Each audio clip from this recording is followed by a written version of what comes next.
ஓம் சாய்ராம். நல்லது நினைப்போம், நல்லதே நடக்கும். ஸ்ரீ சாய்நாத ஸ்தவன மஞ்சரி. ஸ்ரீ கணேசாய நமக. எல்லாவற்றிற்கும் ஆதாரமானவனே, மயூரேச்சவரா, எல்லாவற்றிற்கும் சாட்சியாக விளங்குபவனே, கௌரியின் புதல்வனே, எண்ணங்களுக்கெல்லாம் அப்பாற்பட்டவனே, பெருத்த வயிறுடையவனே, ஸ்ரீ கணபதியே என்னை காத்தருள்வீர்.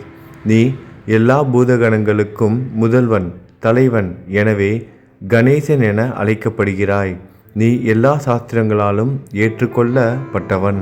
புனிதமான முகமுடைய பாலசந்திரனே, சாரதே, வாக்கின் தெய்வமே, நீ வார்த்தைகளுக்கெல்லாம் தலைவி, உலகின் உயிரோட்டத்தின் காரணகர்த்தாவே, நீ படைப்பாளிகளின் இறைவி, நீ எப்போதும் இத்தேசத்தின் அணிகலன், எங்கும் நிறைந்து இருக்கும் எல்லையில்லாத சக்தியே, உலகின் தாயே, உன்னை வணங்குகிறேன்.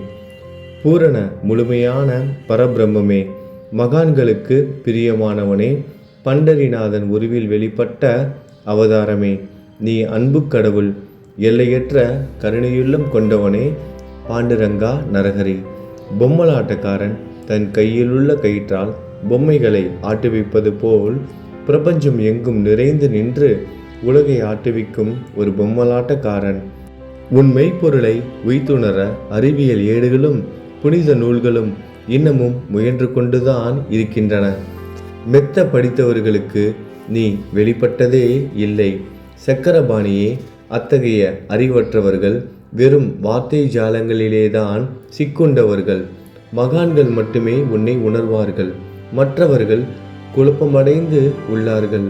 உனக்கு பக்தியோடு கூடிய சாஷ்டாங்க நமஸ்காரத்தை செய்கிறேன்.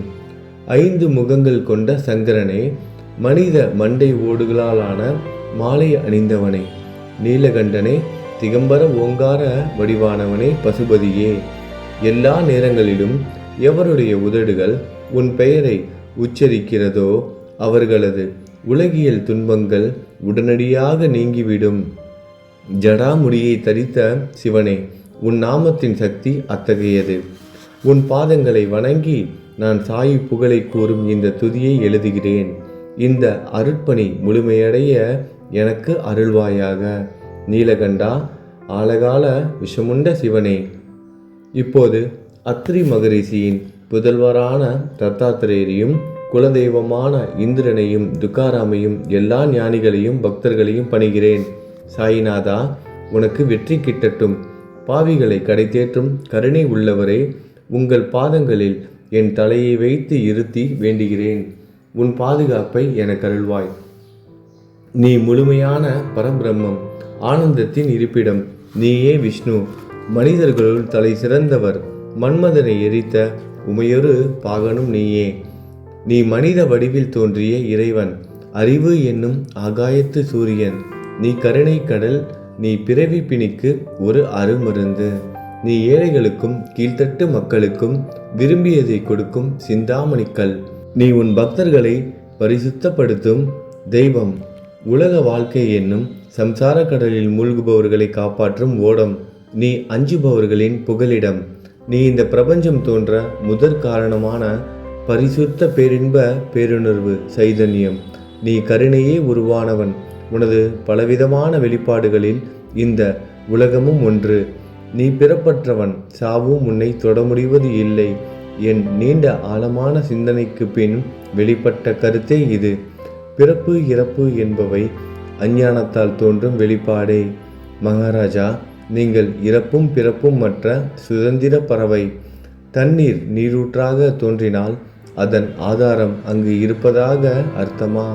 ஏற்கனவே அங்கு அது நிரம்பி இருந்தது. பூமியின் உள்ளே இருந்தது, ஊற்றாக வெளியே வந்தது, அவ்வளவுதான். மணற்படுகையில் நீர் ஊற்றாக வெளிப்பட்டதும் அது நீரோடை என்ற பெயர் பெற்றது. அதன் சரியான பெயர் ஊற்று. தண்ணீர் இல்லாவிட்டால் அது வெறும் மணற்படுகையே. அந்த மணற்படுகையில் தண்ணீர் ஊற்றாக வந்தாலும் அல்லது வற்றி போனாலும் தண்ணீருக்கு அதனால் ஒன்றும் ஆவது இல்லை. ஏனென்றால் தண்ணீர் அந்த மணற்படுகைக்கு எந்த விதமான முக்கியத்துவமும் கொடுப்பது இல்லை. ஆனால் அறியாமையால் மணற்படுகையோ நீர் நிரம்பி இருந்தால் அது பெருமைப்பட்டு கொள்கிறது.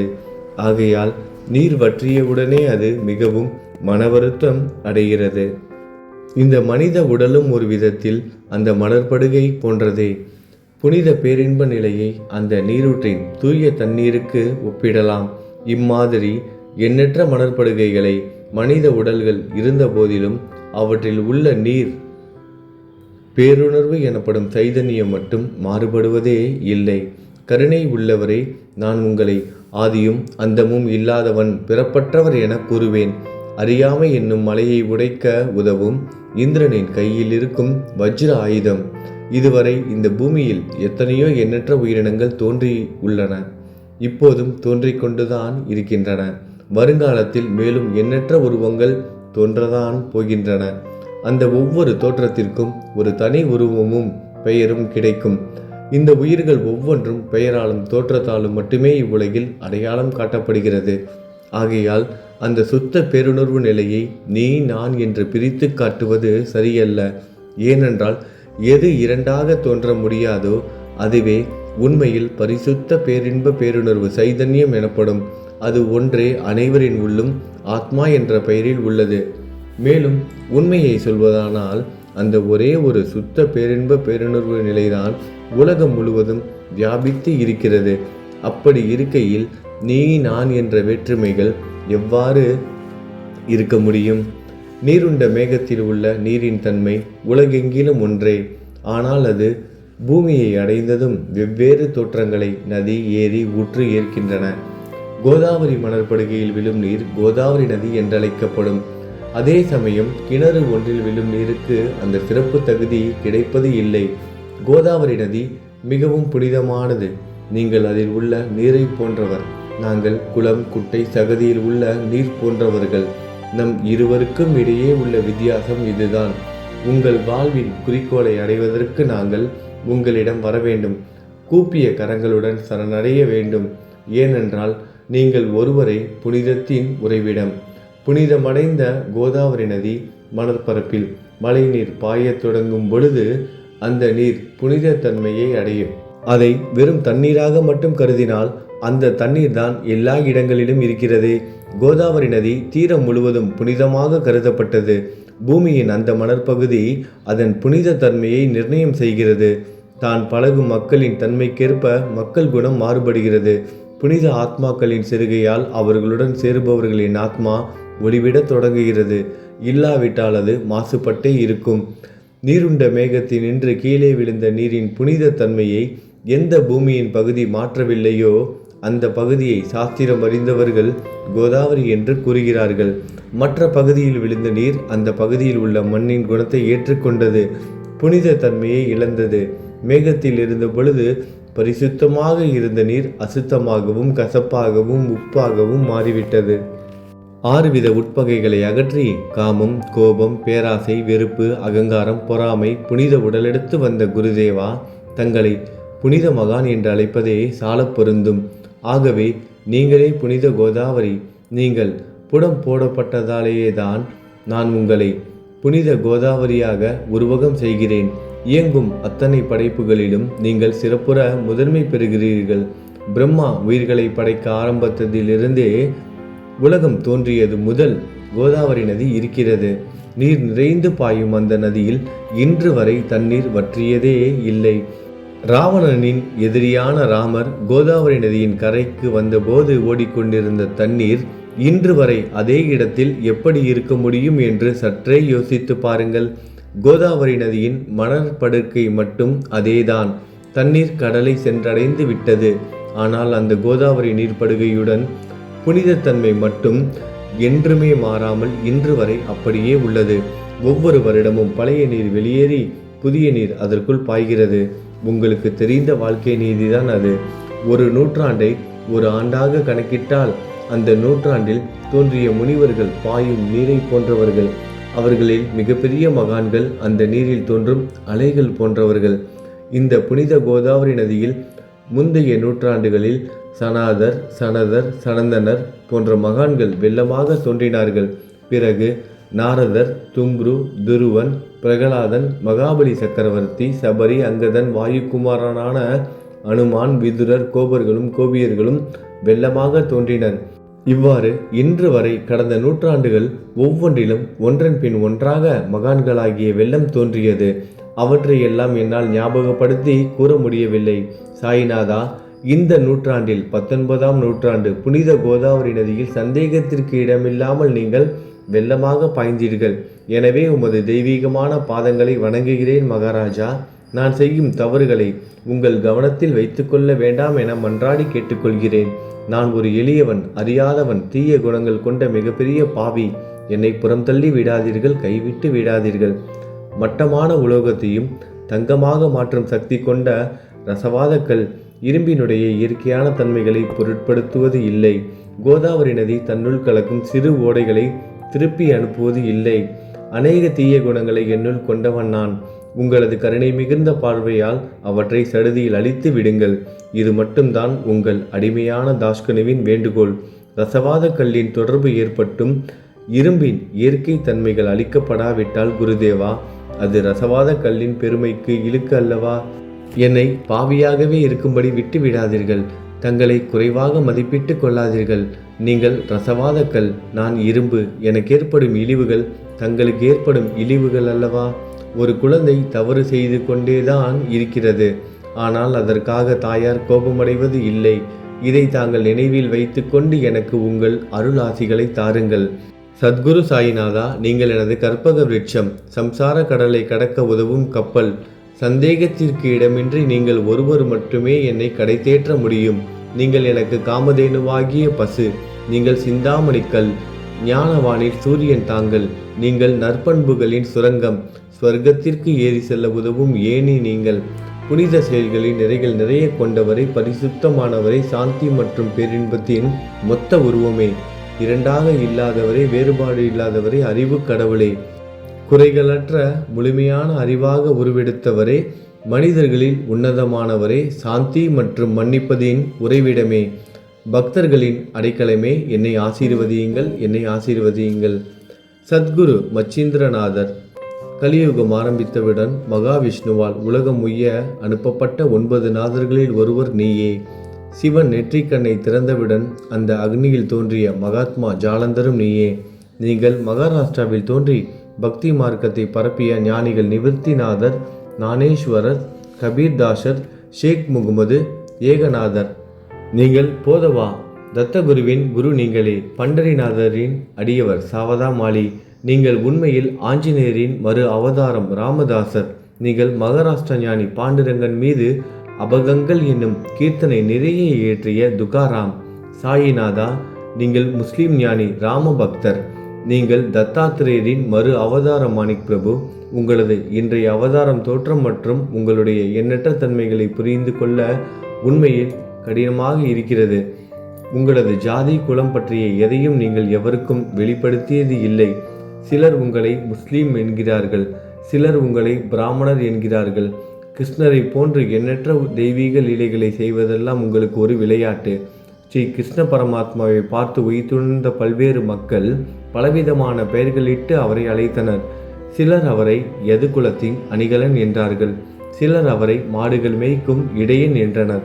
யசோதை அவரை பச்சிலம் குழந்தை என்றாள். கிருஷ்ணனின் மாமனாகிய கம்சன் அவரை மகா காலன், உயிரை குடிக்கும் யமன் என்றான். அர்ஜுனன் அவரை எங்கும் நீக்கமர நிறைந்துள்ளவர் என்றான். அவ்வாறே குருநாதா, ஒவ்வொரு மனிதனின் மனநிலைக்கு ஏற்ப, அவரவர் எண்ணங்களுக்கு ஏற்ப உங்களுக்கு பெயர்களை சூட்டினார்கள். மசூதி நீங்கள் வாழும் இருப்பிடம். உங்கள் காதுகள் குத்தப்படவில்லை. இந்து மத வழக்கப்படி காதுகள் குத்தப்பட வேண்டும். பாத்தியா ஓதுவதை பார்த்து நீங்கள் முஸ்லீம் என்று கூறுவது பொருத்தமானதே. கருணாமூர்த்தியே, அதேபோல் நீங்கள் அக்னியை வழிபடுவதை பார்த்து நீங்கள் ஒரு இந்து என்று முடிவு செய்யப்பட்டது. இந்த வெளிப்புற வித்தியாசங்களை வீண் விவாதம் செய்யும் எண்ணம் கொண்டவர்களே விரும்புவார்கள். உண்மையான ஞானத்தில் ஆர்வம் கொண்டவர்கள் இந்த வெளிப்புற வேறுபாடுகளுக்கு முக்கியத்துவம் தரமாட்டார்கள். நீங்கள் பிரம்மத்தின் நிலையில் இருக்கிறீர்கள். ஜாதி குலம் போன்றவை உங்களுக்கு முக்கியமில்லை. நீங்கள் எல்லோருக்கும் மேலான உயர்ந்த குருவாகவும் இந்த பிரபஞ்சத்தை படைத்தவராகவும் இருக்கிறீர்கள். முஸ்லிம் இந்துக்களுக்கிடையே பகைமை உணர்வு ஏற்பட்டதால் அவர்களுக்கிடையே இணக்கமான உறவையும் ஒற்றுமையையும் ஏற்படுத்துவதற்காகவே நீங்கள் மசூதியில் அமர்ந்து அக்னி வழிபாட்டை நடத்தி உங்கள் லீலைகளை பக்தர்களுக்கு காட்டினீர்கள். நீங்கள் ஜாதி மதங்களுக்கு அப்பாற்பட்டவர். நீங்கள் பிரம்மமே. உண்மையில் அதுவே நீங்கள் உண்மையில் எண்ணங்களுக்கும் அப்பாற்பட்டவர். உங்களை பற்றிய வாத பிரதிவாதங்கள், ஊகங்கள், ஆதாரம் இல்லாத கருத்துக்கள் நடமாடும் இடத்தில் என் வார்த்தைகளுக்கு முக்கியத்துவம் எப்படி கிடைக்கும்? ஆனால் உங்களை பார்க்கும் பொழுது என்னால் மௌனமாக இருக்க முடியவில்லை. வார்த்தைகளால் போற்றுதலே உலக வழக்கில் உள்ள ஒரே வழக்கம். ஆகையினால் உங்கள் அருளாசியுடன் வார்த்தைகளால் எப்படியெல்லாம் போற்ற முடியுமோ அவ்வண்ணமே போற்றி புகழ்கிறேன். கடவுளின் நிலையை விட மகான்களின் நிலை வேறுபட்டு மிக உயர்ந்ததாகவும் இருக்கும்.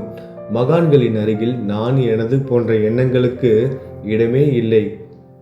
கடவுளை வெறுத்ததால் இரணியகசிபுவும் ராவணனும் கொல்லப்பட்டனர். மகான்கள் கைகளால் இத்தகைய துர்சம்பவங்கள் ஏற்பட்டதே இல்லை. அரசன் கோபிசந்தன் முனிவர் ஜாலந்தரை சாணக்குவியலுக்குள் புதைத்தான். ஆனால் அந்த நிலையிலும் அரசரின் அந்த செயலுக்காக அந்த முனிவர் வருத்தப்படவே இல்லை. அரசனின் அந்த செயலுக்கு நேர்மாறாக அந்த அரசனை சம்சார சூழலிலிருந்து விடுவித்து அவனை முக்தியடைய செய்தார். மகான்களின் சக்தி இப்படிப்பட்டதே. அவற்றை விவரித்து கூற முடியாது. மகான்கள் சூரியனை போன்றவர்கள். அவர்கள் கருணை ஒளிவிட்டு பிரகாசிக்கக்கூடியது. மகான்கள் சந்திரனை போல் இதயத்திற்கு ஆறுதல் கொடுப்பவர்கள். சந்திரனின் மேன்மையான ஒளிக்கதிர்கள் போல் அவர்களது அருள் ஒளி வீசும். மகான்கள் இதமளிக்கும் கஸ்தூரி போன்றவர்கள். அவர்கள் அருள் அதன் நறுமணம் போன்றது. மகான்கள் சாறு நிரம்பிய கரும்பு போன்றவர்கள். அவர்களின் அருள் அந்த கரும்பு சாற்றினை போல் இனிப்பானது. நிச்சயமாக மகான்கள் நல்லவர்களிடமும் தீயவர்களிடமும் ஒரே விதமாக நடந்து கொள்கின்றனர். அதற்கும் மேலாக பாவிகளிடம் அவர்கள் காட்டும் அன்பு அளவிட முடியாதது. கோதாவரி நதியில் அழுக்கடைந்த துணிகளை சுத்தம் செய்யப்பட வேண்டி வருகின்றன. சுத்தமான துணிகள் கோதாவரி நதியில் நின்று வெகு தூரத்தில் பெட்டியிலேயே தங்கிவிடுகின்றன. பெட்டியில் வைக்கப்பட்டிருந்த அந்த துணியும் ஒரே ஒரு முறை கோதாவரி மணற்படுகைக்கு நன்றாக துவைப்பதற்காக வந்ததுதான். இந்த ஊமையில் பெட்டிதான் வைகுண்டம், நீங்களே கோதாவரி. கோதாவரி நதிக்கரையே நம்பிக்கை. எல்லா உயிரினங்களும் துணிகள். 6 விதமான மன விகாரங்களே அவற்றை பற்றியுள்ள அழுக்கு. அவை காமம், கோபம், கஞ்சத்தனம், மதம், பொறாமை, மோகம் என்பவையே. தங்கள் பாதார விந்தங்களை வணங்குவதை கோதாவரியில் செய்யப்படும் புனித குளியல் எல்லா பாவங்களையும் மன அழுக்குகள் போக்கி சமத்தரே எங்களை சுத்தப்படுத்தும். சம்சார வாழ்க்கையில் உழலும் மக்களாகிய நாங்கள் மேலும் மேலும் பாவம் செய்கிறவர்களாக இருக்கிறோம். எனவே மகான்களின் தரிசனம் பெறுவதற்கு நாங்கள் தகுதியுடையவர்கள் ஆகிறோம். கோதாவரி நதியில் தண்ணீர் நிரம்பி உள்ளது. படித்துறையில் துவைப்பதற்காக துணிகள் வருகின்றன. அவை துவைக்கப்பட்டு சுத்தப்படுத்தப்படாவிட்டால் அது கோதாவரி நதிக்கல்லவா இழுக்கை தேடி தரும். நீங்கள் அடர்ந்த இலைகளுடன் கூடிய நிழலையும் குளிர்ச்சியையும் தரும் மரம். உண்மையில் நாங்கள் வழிப்போக்கர்கள். எங்களை 3 வித துக்கங்கள், இயற்கை இடர்பாடுகளால் வரும் துன்பங்கள், நமது உடலுக்கு வரும் நோய் நொடிகள், அஞ்ஞானத்தால் நிரம்பிவிடும் பாவ மூட்டை எனப்படும் வெயில் சுட்டரிக்கின்றன. கருணாமூர்த்தியே, அந்த சுட்டரிக்கும் 3 வித தாபங்களின் வெப்பத்திலிருந்து எங்களை காப்பாற்றும். தங்கள் அன்பு மிகுந்த கருணை என்னும் குளிர் நிழல் இந்த சம்சாரம் என்னும் வாழ்க்கை கடலை கடக்க உதவும் தன்மை கொண்டது. மரத்தின் அடியில் அமர்ந்தும் ஒருவன் சூரியனின் சுட்டரிக்கும் வெப்பத்தை உணர்ந்தால் அந்த மரத்தை நிழல் தரும் மரம் என்று கூற முடியுமா? பாருங்கள், உங்கள் அருளின்றி இந்த உலகில் நல்லது என்பது ஏற்படுவது இல்லை. எனவே தர்மத்தை நிலைநிறுத்துவதற்காக சேஷசாயி பாம்பு படுக்கையில் இருப்பவனே அர்ஜுனனுக்கு நண்பனாக, வழிகாட்டியாக மற்றும் ஆன்மீகவாதியாக மாறினார். சுக்ரீவனின் அன்பினாலேயே விபீடனன் அரசன் ராமனின் நட்பை பெற்றான். ஸ்ரீ ஹரியும் மகான்கள் மூலமாகத்தான் பெருமை பெற்றார். பிரம்மம் உருவமற்றது. எனவே வேதங்களால் அதை வர்ணிக்க முடியவில்லை. பூமியில் அதை மனித உருவில் தோன்ற வைத்து மகான்கள் அதன் உருவமற்ற தன்மையை மாற்றினர். தாமாஜி என்ற பக்தருக்காக பாண்டுரங்கனை ஒரு தாழ்த்தப்பட்ட குலத்தில் பிறக்க வைத்தார். சோகமேளா என்ற பக்தருக்காக உலகின் தெய்வமாகிய இறைவனை இறந்த எருமைகளின் உயிரற்ற உடல்களை எடுக்க வைத்தார். மகான்களின் பெருமையை உணர்ந்த இறைவன் தண்ணீர் சுமந்து உழைத்தார். உண்மையில் மகான்கள் எல்லாவற்றையும் தாங்கும் சக்தியும் சச்சிதானந்த பிரபுவும் ஆகிய இறைவனின் எஜமானர்களே. இதற்கு மேலும் சொல்வதற்கு ஏதும் இல்லை. நீங்களே என் தாயும் தந்தையும். ஷீரடி கிராமத்தில் வசிக்கும் சத்குரு சாயிநாதா பாபா, உங்கள் லீலைகளை எவர் ஒருவராலும் உண்மையிலேயே முழுமையாக புரிந்து கொள்ள முடியாது என்கிற போது சாதாரண மனிதனாகிய நான் எவ்வாறு அவற்றை விளக்க முடியும் என்று கூறுங்கள். எல்லா உயிரினங்களையும் காப்பாற்ற நீங்கள் ஷீரடிக்கு வந்திருக்கிறீர்கள். மண் அகல் விளக்குகளில் வெறும் தண்ணீரை ஊற்றி அவற்றை எரிய வைத்தீர்கள். மிக குறுகிய மரப்பலகையை கொஞ்சம் ஊஞ்சல் படுக்கையாக்கி உங்கள் யோக சக்தியை உங்கள் பக்தர்களுக்கு காட்டினீர்கள். அநேக பெண்களின் மலட்டுத்தன்மையை முழுவதுமாக நீக்கினீர்கள். உதியின் மூலம் அநேக பேரின் வியாதிகளை குணமடைய செய்தீர்கள். இவ்வுலக சம்பந்தமான துன்பங்களை நீக்குவது உங்களுக்கு ஒரு பொருட்டே அல்ல. யானை ஒன்று எறும்பை சுமையாக கருதுமா? குருராயா, இப்பொழுது இந்த எளியவன் பால் கருணை காட்டுங்கள். உங்கள் பாதங்களில் சரணடைந்து விட்டேன். என்னை திருப்பி அனுப்பி புறம் தள்ளி விடாதீர்கள். மகாராஜ், நீங்கள் அரசர்களுக்கெல்லாம் அரசன். நீங்கள் குபேரனை விட செல்வம் அடைந்தவர். நிச்சயமாக தன்னிகரற்ற வைத்தியர். உங்களை விட மேலானவர் எவரும் இல்லை. மற்ற கடவுள்களை வணங்குவதற்கு தனித்தனியாக பூஜை பொருட்களும் வழிபாட்டு முறைகளும் உள்ளன. ஆனால் உங்களை வணங்குவதற்கு தகுதியான பொருட்களே இந்த உலகில் இல்லை. சூரியனின் ராஜ்யத்தில் தீபாவளி பண்டிகையை கொண்டாடுவது என்றால் எவ்விதமான பொருட்களை கொண்டு அதை கொண்டாடுவோம்? சமுத்திரத்தின் தாகத்தை தணிக்க பூமியில் போதுமான தண்ணீர் கிடைக்காது. நெருப்பை சூடாக்குவதற்கு எங்கிருந்து அக்னியை கொண்டு வருவது? ஸ்ரீ சமர்த்த குருராயா, பூஜை செய்ய உதவும் பொருட்கள் யாவற்றிலும் இருப்பது உன் ஆத்மாவே. ஆரம்பம் முதலே அவை உன் ஒரு பகுதியே. மேலே கூறப்பட்டவை எல்லாம் தத்துவார்த்த ரீதியில் கூறப்பட்டவையே. எனக்கு ஏற்பட்ட அடிப்படையில் கூறப்பட்டவை அல்ல. அனுபவங்கள் இன்றி கூறப்படும் வார்த்தை ஜாலங்கள் வீணே. சம்பிரதாய சடங்குகளின்படி உங்களுக்கு பூஜை செய்ய வேண்டுமென்றால் அதனை செய்வதற்கு தேவையான பூஜை சாமான்கள் என்னிடத்தில் இல்லை என் குருநாதா. கருணையுடையவரை, அடிக்கடி என் கற்பனை திறனின் அடிப்படையில் உங்களுக்கு நான் வழிபாடு செய்கிறேன். அந்த வழிபாட்டை இந்த அடிமையிடமிருந்து ஏற்றுக்கொள்ளுங்கள். இப்போது என் அன்பு கண்ணீரால் உங்கள் கால்களை கழுவுகிறேன்.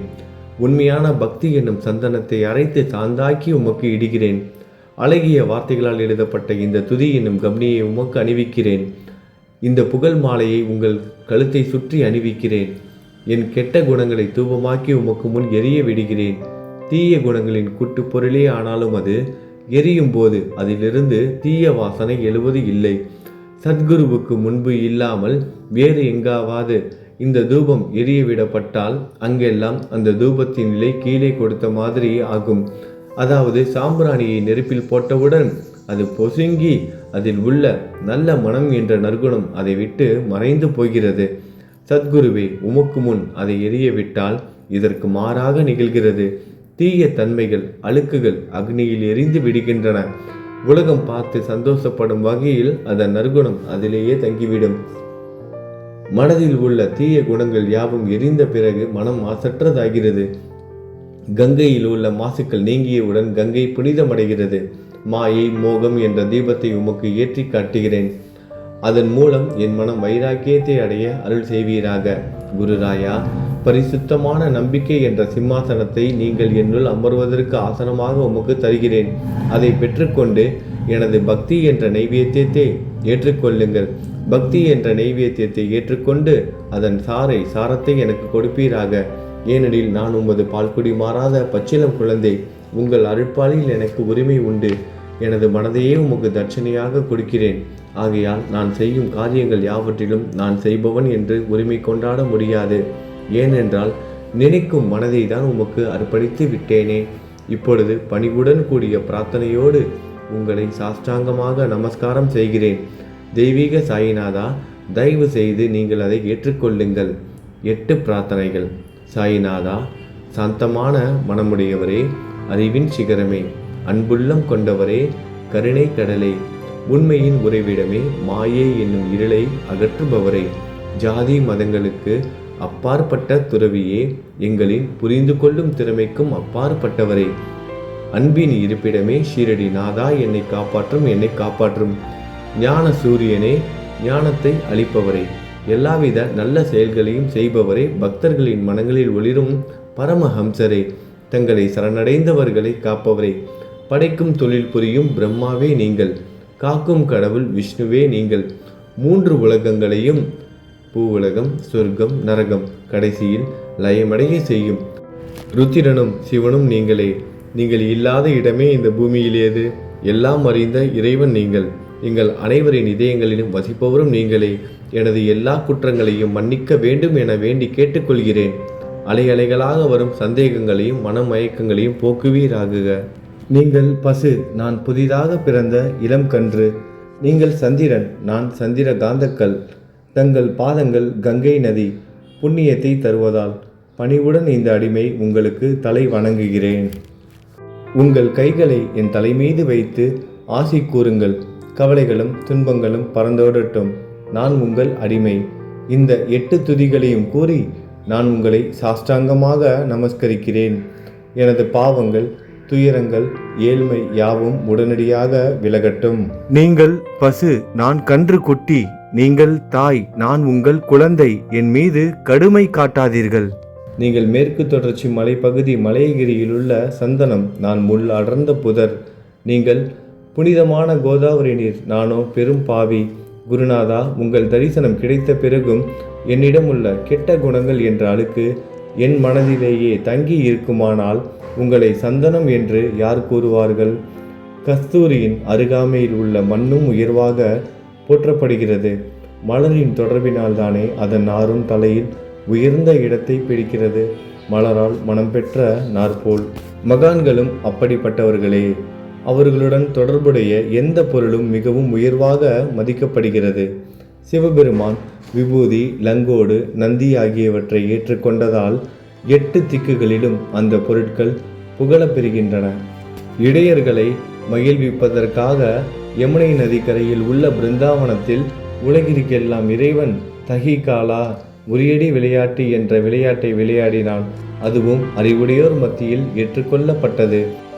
ஆகவே நான் பாவியான போதிலும் உங்கள் சேவையில் ஈடுபட்டு உள்ளேன். குருநாதரை, என் நிலைமையை பற்றி மனதில் எண்ணி பாரும். குருநாதா, லௌகீக உலகிலோ அல்லது ஆன்மீக வழியிலோ எந்த விஷயங்கள் எல்லாம் எனக்கு சந்தோஷத்தை கொடுக்கும் என என் மனம் சந்தேகமில்லாமல் நம்புகிறதோ அவற்றை எல்லாம் நீங்கள் எனக்கு அளித்தருள வேண்டும். உமது கருணையால் இந்த மாதிரி செய்துவிடும். எனது மனதை அடக்கி விடுங்கள். சமுத்திரங்கள் எல்லாம் தித்திப்பாக மாறினால் பிறகு அவை உப்பு கரிக்குமே என்ற பயம் தோன்றாதே. சமுத்திரத்தை தித்திப்பாக்கும் சக்தி உங்களுக்கு உண்டு. ஆகையால் தான் எனது இந்த வேண்டுகோள். தயவு செய்து இந்த வேண்டுகோளை நிறைவேற்றும். என்னிடம் என்னென்ன குறைகள் உண்டோ அவை அனைத்தும் உங்களுடையதே. ஆத்ம ஞானம் பெற்றவர்களில் முதலிடத்தில் உள்ள உங்களிடம் குறை என்பதை பொருந்தாதே. இப்போது இதற்கு மேலும் நான் ஏன் அதிகம் பேச வேண்டும்? நீங்கள் தான் எனது ஒரே அடைக்கலம். தாயின் இடுப்பில் உள்ள குழந்தை இயல்பாகவே பயமற்று இருக்கும். மகாராஜ், இந்த துதியை எவரவர்கள் அன்புடன் படிக்கிறார்களோ அவர்கள் ஒவ்வொருவரின் ஆசைகளை தயவு செய்து நிறைவேற்றும். இந்த துதியை படிப்பவர்களின் 3 வித தாபங்களையும், இயற்கை இடர்பாடுகளில் வரும் துன்பங்கள், நமது உடலுக்கு வரும் நோய் நொடிகள், அஞ்ஞானத்தால் நிரம்பிவிடும் பாவம் மூட்டை 1 ஆண்டிற்குள் விலகிவிடும் என்பதை இந்த துதிக்கு உங்களது ஆசையாக என்றென்றும் நிரந்தரமாக இருக்கட்டும். குளித்து முடித்துவிட்டு மனதில் முழுமையான நம்பிக்கையுடன் தொடர்ந்து இந்த துதியை பாராயணம் செய்ய வேண்டும். அப்படி முடியாவிட்டால் வாரம் வாரம் வியாழன் தோறும் சத்குருவை வணங்கி அவர் உருவை தியானம் செய்து கொண்டு இந்த துதியை பாராயணம் செய்யுங்கள். இதுவும் கூட முடியாவிட்டால் மாதம் மாதம் வரும் 2 ஏகாதசி தினங்களில் இந்த துதியை பாராயணம் செய்யுங்கள். இது ஏற்படுத்தும் விளைவுகளை பார்த்து அதிசயப்படுவீர்கள். குருமூர்த்தியான சாயிநாதர் இந்த துதியை பாராயணம் செய்பவர்களுக்கு இவ்வுலகியல் ஆசைகளை முழுமையாக உடனடியாக நிறைவேற்றுவார். இந்த துதியை திரும்ப திரும்ப பாராயணம் செய்வதால் முட்டாள்கள் கூர்மையான புத்தியை அடைவார்கள். யாராவது வாழ்நாளாவது குறைவானதாக இருப்பின் இந்த துதியை அவர்கள் படிப்பதால் 100 ஆண்டு காலம் வாழ்வார்கள். இந்த துதியை தொடர்ந்து பாராயணம் செய்து வந்தால், செல்வம் குறைவாக இருந்தால், ஏழையாக இருந்தால், செல்வத்தின் அதிபதி குபேரன் அவர்கள் வீட்டிற்கு வந்து தங்கி அவர்களுக்கு ஏவல் புரிவான். இது சத்தியம், இது சத்தியம், இது சத்தியம் என 3 முறை கூறுகிறேன். குழந்தை செல்வம் இல்லாதவர்கள் இந்த துதியை தொடர்ந்து படித்து வந்தால் குழந்தை செல்வம் பெறுவர். இந்த துதியை படிப்பவர்களின் வியாதிகள் எல்லா பக்கங்களிலும் பறந்தோடிவிடும். வியாதியினின்று குணம் கிடைக்கும். இந்த துதியை திரும்ப திரும்ப படிப்பதால் பயம் மற்றும் கவலை மறைந்து போகும். மதிப்பும் மரியாதையும் கிடைக்கும். அழிவற்ற பிரம்மத்தை உணர்வார்கள். பிரம்ம ஞானம் கிட்டும். அறிவுடையோரே, இந்த துதியின் மீது உங்கள் இதயங்களில் முழுமையான நம்பிக்கை வையுங்கள். சந்தேகங்கள், நம்பிக்கையின்மை, தவறான எண்ணங்கள் ஆகியவற்றிற்கு கொஞ்சம் கூட மனதில் இடம் கொடுக்காதீர்கள். சீரடிக்கு புனித பயணம் மேற்கொள்ளுங்கள். பாபாவின் தாமரை பாதங்களை மனதில் நிறுத்துங்கள். அவர் அனாதைகளின் உறவினர், பக்தர்களின் விருப்பங்களை நிறைவேற்றும் கற்பகத்தரு. பாபாவால் உணர்வூட்டப்பட்டு இந்த துதியை நான் இயற்றினேன். இல்லாவிட்டால் எவ்விதமான முக்கியத்துவமும் இல்லாத என்னால் இந்த துதியை எவ்வாறு எழுத முடியும்? சக ஆண்டு 1840, ஆங்கில ஆண்டு 1918 புரட்டாசி மாதம் வளர்பிறையில் விநாயகர் சதுர்த்தி என்று திங்கட்கிழமை 2வது யாமத்தில் சூரிய உதயத்திற்கு முன் இந்த பாமாலை நிறைவு செய்யப்பட்டது. புனிதம் வாய்ந்த நர்மதா நதிக்கரையில் இந்தூருக்கு அருகிலுள்ள ஊரான மகேஸ்வர சேத்திரத்தில் ஸ்ரீ அகல்யாதேவியின் சந்நிதியில் ஸ்ரீ சாய்நாதரை போற்றி பாடும் இந்த ஸ்தவன மஞ்சரி நிறைவடைந்தது. மகேஸ்வரம் என்ற புனித ஸ்தலத்தில் இந்த துதி நிறைவடைந்தது. ஸ்ரீ சாய்நாதர் என் மனதிற்குள் புகுந்து இந்த துதியின் ஒவ்வொரு வார்த்தையையும் என்னை கூற வைத்தார். எனது சீடன் தாமோதரன் இதை நான் கூற எழுதினான். தாஸ்கனுவாகிய நான் எல்லா ஞானிகள் மற்றும் துறவிகளின் வேலையால் எங்கும் மங்களம் பொங்கட்டும்.